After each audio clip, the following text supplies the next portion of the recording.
আসসালামু আলাইকুম everyone, welcome back to my page me food. এই তো আজকে চমৎকার একটি আচারের রেসিপি নিয়ে আসছি আপনাদের সাথে শেয়ার করার জন্য। সেটা অবশ্যই এতক্ষণে আপনারা বুঝে গেছেন যে আসলে আচারটা কিসের। এটা হচ্ছে নাগা মরিচের আচার। যেহেতু এখন আমের সিজন চলছে, তেঁতুল দিয়েও দেওয়া যায় বা এমনিতেও দেওয়া যায়, বাট আমের সিজনেই মেনলি আসলে নাগা মরিচের আচারটা দেওয়া হয়। কজ আমটা দিয়ে খুব মজা হয় আচারটা। কাঁচা পাকা টাইপের আমি কিছু মরিচ নিয়ে নিয়েছি, এখানে নাগা মরিচ। তো এখন এই পর্যায়ে আমি মরিচগুলো ব্লেন্ড করে নিয়েছি, দেখাবো আমি। এখন আমি একটা প্যানে তেল দিয়ে নিচ্ছি, খাঁটি সরিষার তেল। আমি কড়াইতে নিয়েছি নাড়ানাড়ি করার সুবিধার জন্য। তো এখানে আমি এখন একে একে 5 ফোড়ন, আস্ত ধনিয়া দিয়ে দিব, তারপরে মেথি দিয়ে দিব। সব কিছু দিয়ে ভালো করে একটু নেড়ে দিব।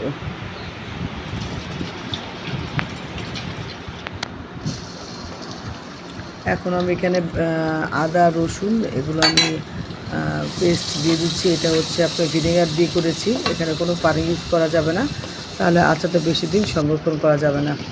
তো এই দেখেন কেমন ফেনা উঠে গেছে। যাই হোক, এই পর্যায়ে এখন আমি দিয়ে দিব 1 কাপ পরিমাণ সরিষা বাটা। আমি কাঁচামরিচ দিয়ে সাথে ভিনেগার দিয়ে ব্লেন্ড করে নিয়েছি। আপনারা চাইলে শিলপাটাতেও বেটে নিতে পারেন, তবে পানি ইউজ করা যাবে না অবশ্যই। তো এখন আমি যে কষিয়ে নিচ্ছি মশলাগুলো সব একসাথে ভালো করে।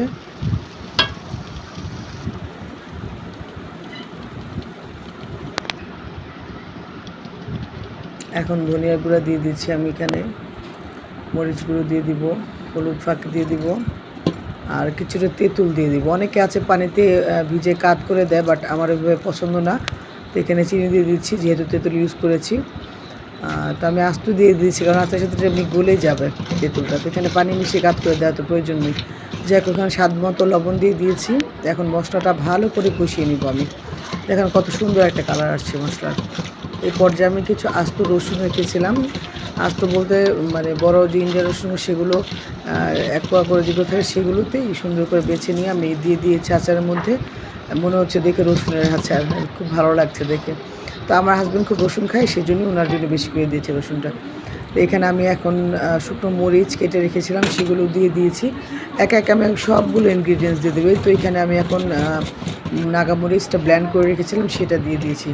আমার কাছে মনে হয়েছে এখানে 4 কেজি আমের আচার, নাগা মরিচটা কম কম লাগছে। সো এই জন্য আমি এখানে পরবর্তীতে আবার কিছুটা মরিচ এনেছি, এনে এখানে ইউজ করছি। কীভাবে করেছি আপনাদের সাথে শেয়ার করছি। এই তো আমগুলো আমি এখন দিয়ে দিব, একে একে দিয়ে ভালো করে মশলার সাথে নেড়ে নিব।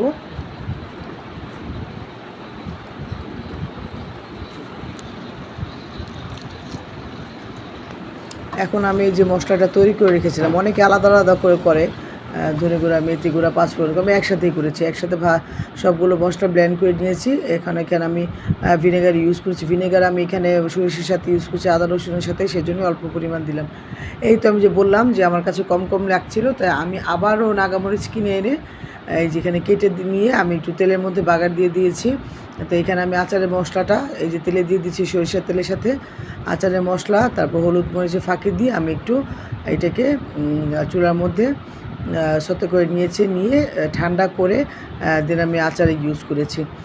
তো অনেক সময় দেখা যায় আচার আম থাকলে মরিচ পাই না, মরিচ থাকলে আম পাওয়া যায় না, এই অবস্থা আর কি। যে আচারের মশলা দিয়ে দিচ্ছি, সো এই জন্য প্রবলেমটা হয়ে গেছে আসলে। মূলত মরিচগুলো নষ্ট, আমার প্রায় 45টার মতো মরিচ নষ্ট হয়ে গেছে। নাগাই যে আমি এখানে এখন ঢেলে দিয়েছি, তো নষ্ট হয়ে গেছিলো। যাই হোক, এই তো আচারটা খুবই টেস্ট হয়েছে এবং খুবই সুস্বাদু হয়েছে এবং দেখতে তো খুবই লোভনীয় হয়েছে।